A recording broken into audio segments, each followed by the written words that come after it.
Hello everyone. In today's lesson, we're validating arrays before using them. We write a JavaScript function that throws an error if an array is empty. This kind of check prevents bugs when our code assumes there is data to work with. Let's dive into this simple but powerful validation trick. We want to make sure the array we receive has something inside of it. If the array has no elements, meaning its length is 0, we should throw an error. That way, we stop code from running an empty data. It is a great habit for reliable function design. This function takes one argument, an array called arr. It checks whether the array has a length of 0 using array length is strictly equal to 0. If it does, we throw a custom error with a clear message. If the array is not empty, nothing happens. It passes the test.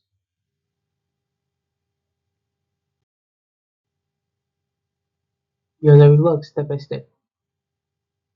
First, we receive the array input. We then ask, is this array empty? If yes, we stop everything and throw an error. If not, we allow the function to move forward without issues. Let's test our function with two examples. When we pass the array 1, 2, 3, it is a valid array and no error is thrown. But when we pass an empty array, the function throws a custom error.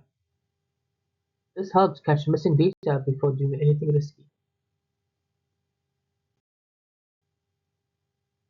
This validation is super useful in many real scenarios. You might need to check user form inputs, chart data, or API responses. Running logic on an empty array can cause unexpected behavior, so a quick error like this avoids silent failures or bugs. In summary, we used the array's length, check if it was empty. If so, we threw a custom error using through new error. This is an easy and effective way to catch bad inputs early. Thanks for tuning in. Keep building better JavaScript. Thank you for watching. If you enjoyed this video, please make sure to like, share, and subscribe for more JavaScript tutorials. I'll see you in the next one.